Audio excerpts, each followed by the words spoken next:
If you're panicking in a crisis, you're not surviving it very well. You're not taking the steps necessary for yourself and for others that may be entrusted to your care. Defensive measures, making sure that you are safe. Now, this is one of those areas I have to say when it comes to many people out there. They think of the food, they think of having some shelter, they think of water, they think of med kits, but they don't think about protecting and defending themselves or defending those that have been entrusted to their care. God may have entrusted somebody to your care. You've got to get that person, those people, safely to another location. You've got to protect yourself, get yourself safely to another location. Having the means to protect and defend yourself is important. Now, some of the things in the bag, clearly, you have different types of blades, knives, and so forth. These can be used, obviously, for self-defense. No question about it. If you're someone who doesn't want to go with more lethal action, having pepper spray or pepper gel with you is important to have. It's a good item to have. Easy to keep. Got a flip cover here to protect the trigger on this one. These are easy to keep tucked away, and you also can put it in a little pouch and attach it to your person through a belt loop of some sort. Great thing to have on you. Close proximity. Okay, access to your weapons for defense is important. Having them means nothing if you cannot get to them. So if you're going to have pepper spray, make sure you can get to your pepper spray, especially if it's a crisis situation, or a firearm. Now, maybe you've got a firearm in your vehicle, maybe you've got a firearm on your person. If you're a concealed carry person, you've got a license to carry, you want to have some extra ammo, having some extra magazines in your go bag is a good idea. But also on that note, I want to emphasize this. If you are a firearms person, you carry firearms, you believe in the use of firearms, train with them. Train with them properly. Learn from good people, all right? Train regularly, going into a class, getting a license, but never training after you have that license to carry does not prepare you for a crisis. It does not get you ready for a serious situation. Having regular repetition with your firearms, knowing how to use them, knowing the mechanics of them, knowing how to deal with them in a crisis or stressful situation is incredibly, incredibly important. So I wanted to emphasize that because, again, when it comes to firearms, some people think, well, I've got a gun and I've got some ammunition, therefore I'm covered, but I've never trained with it. I've never had anybody teach me or train me how to use it in a crisis, in a tactical situation, not just hunting, all right, but in a crisis situation. These are important things to consider. So if you're a firearms individual, have extra ammo with you, but train with your firearm, know the 4 basic gun rules, know them inside and out, and learn from people who are qualified people who know what they're doing, what they're talking about. And don't forget, we have a link below in the description for a checklist of everything that we're talking about here. Having a med kit on hand, 2 basic things we want to focus on. 1, scratches, cuts, abrasions, minor things, and more of a trauma kit for lacerations, more serious wounds. What I've got with me in my bug-out bag that I like to carry with me is a variety of approaches. This case here will cover a variety of basic things. I've got more Band-Aids, and I've got antiseptics in here, and I've got alcohol wipes, and I've got some extra gauze, and I've got what's called an Israeli bandage. It's a high-pressure bandage, works very well for a serious traumatic wound. Quick clot gauze, excellent, important to have. You take something like this, you shove it there in the wound, you wrap it up with an Israeli bandage, and hopefully you're going to help save a life. That's going to be a more graphic or serious situation. Things like even a marker or a pen in case you've got to make notations of different things regarding the sickness of the wound, the health situation there. I also keep in here, just for good measure, needle and thread. You might have to stitch up a wound, yes, but it's also good in case you've got to repair clothing. That just happened to be in my med kit. I keep also in here things like ibuprofen or things for allergies. You're going to have to build that out based on your situation. If you've got allergic reactions to certain things, you might need to have those things in your bags, ready to go, quick access to them. Also, foot powder. I keep foot powder, keep a couple with me, in fact, because if you've got to start hiking it for quite some distance, one of the things that can slow you down are blisters, problems with the feet. So again, as we mentioned earlier, having extra socks, dry socks, but also having foot powder on hand is a good idea. Now, in addition to this, toothpaste, a toothbrush, deodorant, these types of things to make you feel human, to make you feel like you got hope in a long-term situation possibly. If it's a day or 2, maybe not a problem. But if you're in the field for a long time, you're having to survive out of your bag for quite a while, and you need to feel that little shot in the arm like, you know what, I'm a human being. This sort of thing, little travel pack of deodorant, it's a little bit of toothpaste and a toothbrush. Those little things can actually help go a long way when it comes to just getting through those moments of crisis. Now, in addition to that is a trauma kit. This trauma kit is very basic. This is a quick access trauma kit. I can get to this in a matter of seconds. It's going to have a tourniquet in it.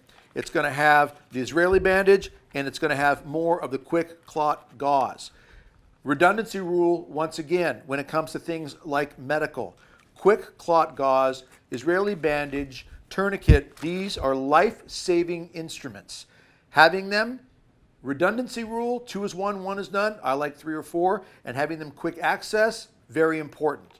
So in the med kit, remember you're covering 2 main areas. You're approaching cuts, scrapes, scratches, which can not only slow you down if they're not tended to the right way, they can also lead to other problems with regards to infection. So you want to keep on top of those things with the little items that we have in the bandages and antiseptics and so forth.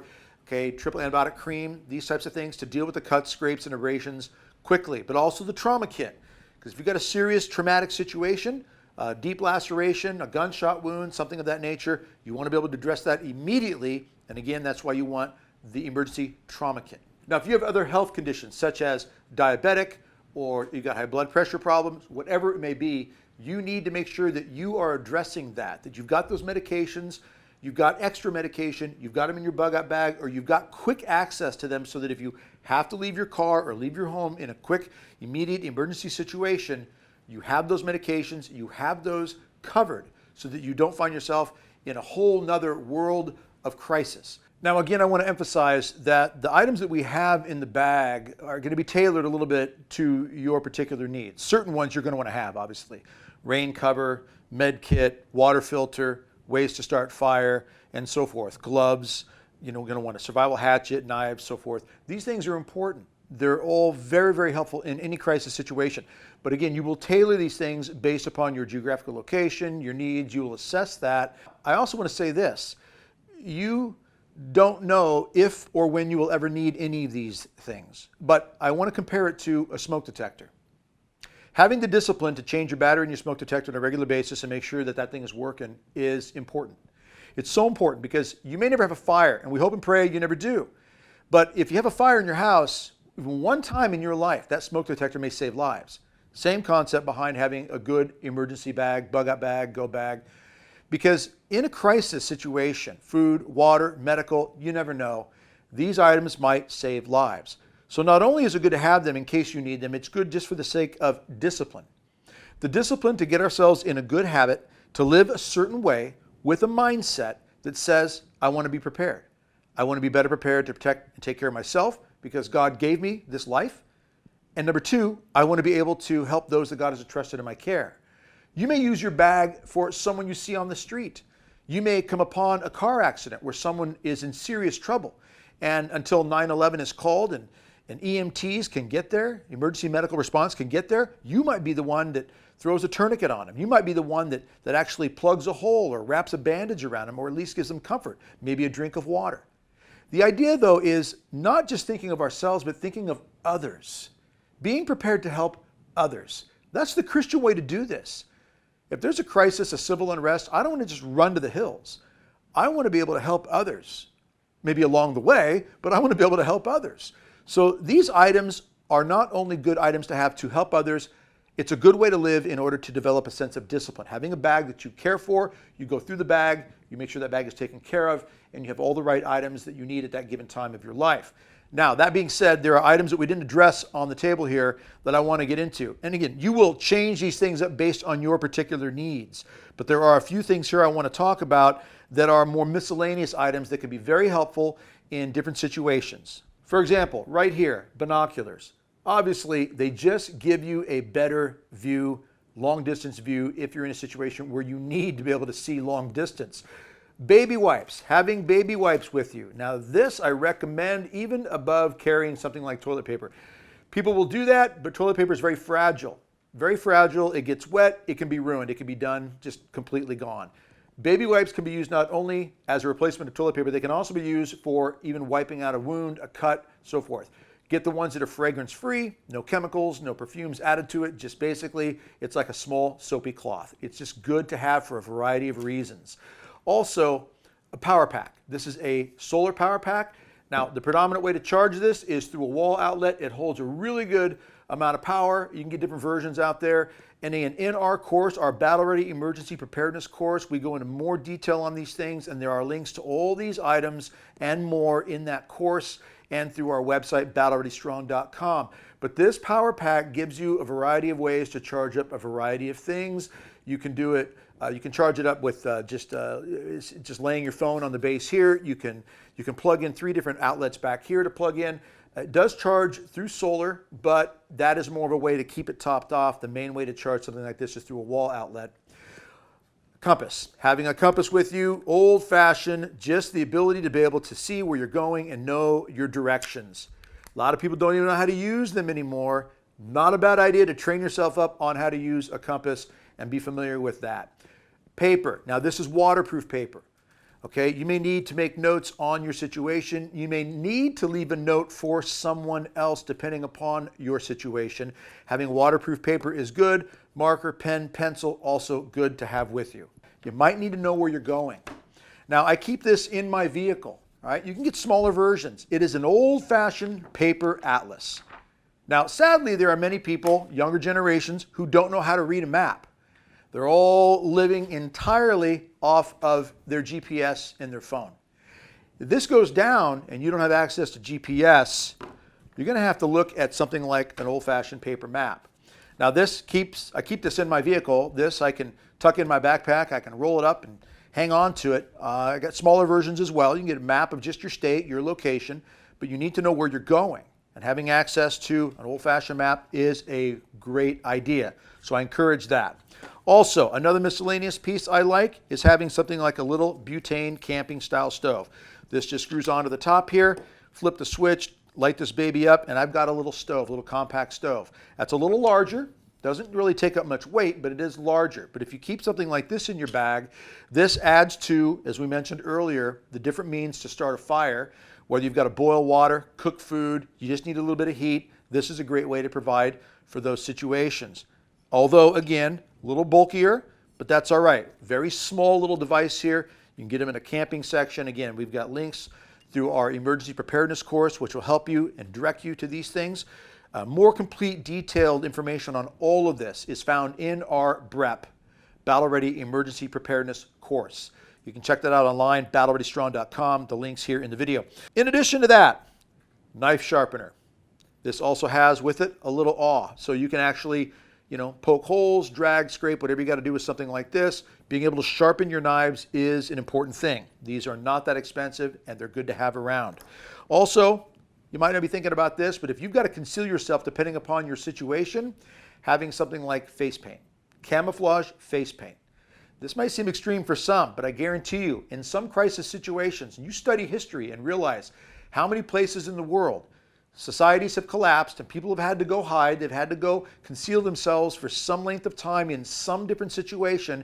Being able to even hide your face with face paint can be effective and can be very, very, very helpful. I also want to emphasize bags. Variety of bags you can pick from, but I also like these smaller bags. There's a single sling bag, it fits easily over the head like so. I can swing it around the back, easy enough. I can keep it in front. Now this is a good emergency bag because if I'm in a situation, even in my home, I can throw this on. I can keep a firearm in here. I can keep extra magazines in here. When I open this bag up, I've got a variety of things in the bag. I've got extra knife. I've got pepper spray. I've got a small med kit in here. I've got a variety of things, some of what you see here in this bag. Now this is the type of bag you can keep with you in your vehicle. You can keep it right up there by the front seat. And if you don't have time to get to the bag in the back, depending upon how fast you have to ditch the car or a flood has hit you and you've got to get out in seconds, you can grab this right here by your seat and run right out of that car and you've got the items that you need to get you through those first stages of your survival moment. Now the weight of all of these items combined in this bag comes to approximately 22 to 23 pounds. Now, weight does matter depending upon your situation, how long you've got to hike, carry it, and so forth. So you do want to go with lighter if you can. but you also want to make sure you're covering the items that you need in order to survive. This bag is approximately 7 pounds. So these are ideas you've got to take into consideration depending upon what you decide to get. Now, when it comes to bags, I like the redundancy rule. As I mentioned earlier, when it comes to fire, water, and so forth, having multiple ways of achieving those necessary goals. I want to have multiple ways to start fire, multiple ways to get clean water. Well, I also want to have multiple ways to get to these items that I need. So if I get parted from this bag, separated from this bag for some reason, I want to have a backup bag, and vice versa. So you want to think about this. We do this in other areas of life. We think about other areas where we want access to our finances, access to our entertainment. We have all these different areas where we want to know we can get to things that make us feel better and make us feel safe. Safety is a good thing. God wants us to be safe in this world, and we need to take the steps necessary to do that. So having multiple ways to achieve your safety is important, spiritually first, but also physically.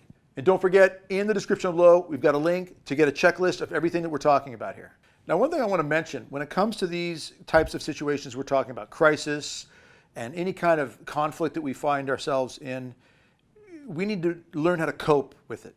Coping skills to handle it. If you're panicking in a crisis, you're not surviving it very well.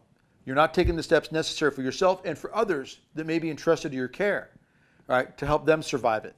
It's important to understand that when it comes to developing the ability to cope with a crisis, it involves, I believe, prayerful life, but also the ability in our minds and in our hearts to be thinking through rationally, able to assess the situation, having access to items that we can draw from to help us through improvising and adapting to that situation to be able to overcome whatever crisis we're in the thick of. I love the quote that hope is found with a plan of action in the face of a crisis. Now, we address this in much more detail through our Battle Ready Emergency Preparedness course, BREP for short. You can check that out in the description. This course gives you much more information than what we're giving you right now. Remember, there's a lot at stake. We want to be ready, body, mind, and soul. God bless you and strengthen you for the fight. We'll see you again soon.